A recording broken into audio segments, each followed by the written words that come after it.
I just wanted to make a video about sex. So if that makes you uncomfortable, you probably need to stop listening. But I wanted to help people better understand what it's like for somebody with bipolar. And you don't hear a lot of people talk about this. And so people just don't understand. And unfortunately, it's like, we get painted as bad people, or, for younger kids, deviants almost, especially if you're from a Christian background, which I was.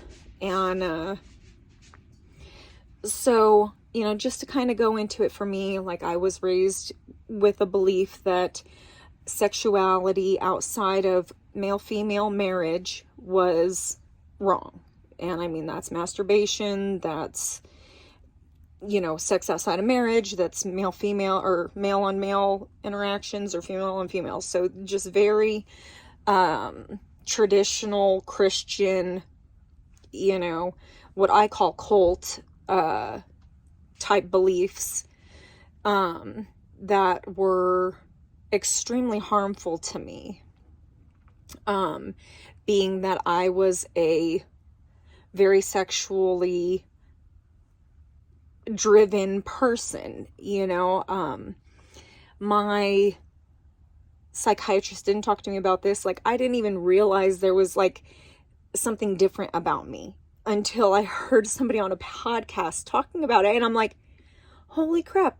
So I'm not just this weird deviant, like this is part of my bipolar. And this was literally like a year ago.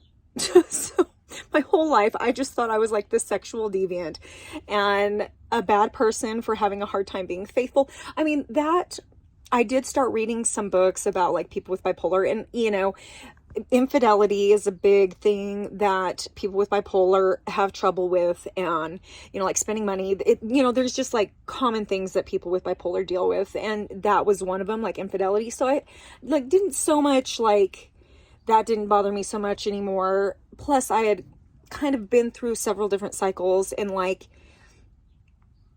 I would kind of get like obsessed. I don't even know how to put it. Like, I would get like a crush on someone, and then it would go away after like my episode.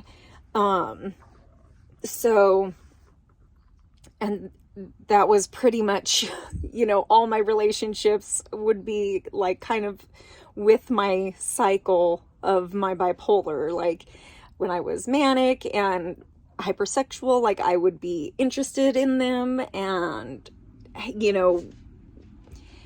I needed my sexual needs met, and then when that time passed, I kind of lost interest in them and felt depressed, and, kind of blamed it on them. And, and then once I got manic again, it was like I'd find an interest in somebody else, and, leaving my partner kind of like wondering what happened, this whirlwind of, ups and downs, and then being discarded for me to go find a new, person.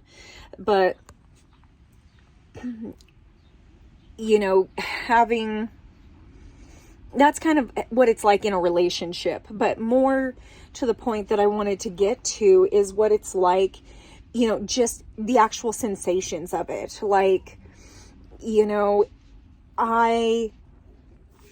for women, I think you'd be able to understand it best relating it to like having a UTI.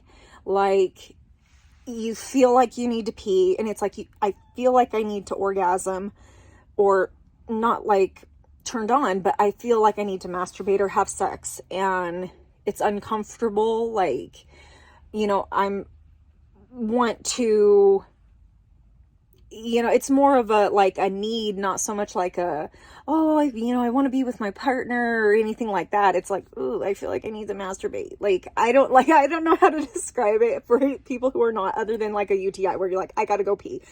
and I don't want to go pee because I know I don't actually have to go pee, and it's not going to make it feel any better, and it's going to burn if I do have anything come out.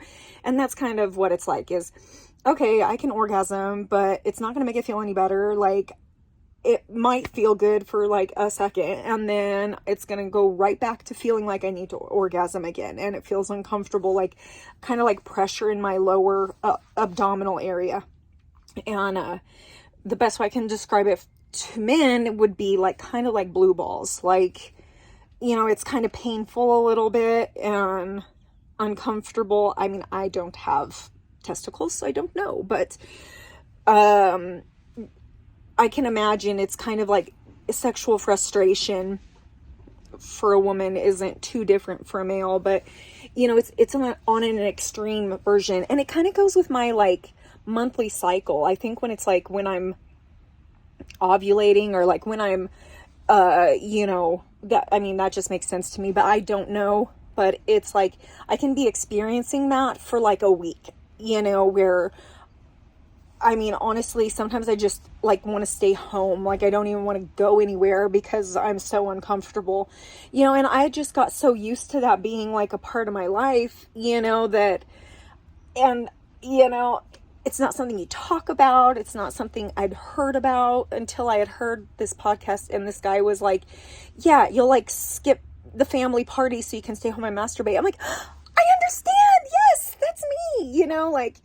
And it was just so relieving, because when you're raised to think that your sexuality is bad, and, you know, and it's like, it is not bad. It is a part of your illness. There's nothing you can do about it. And I wish that somebody would have just like knew, even in my adult life, would have known to like help me and like kind of guide me along this, because it was just so devastating to be, you know, labeled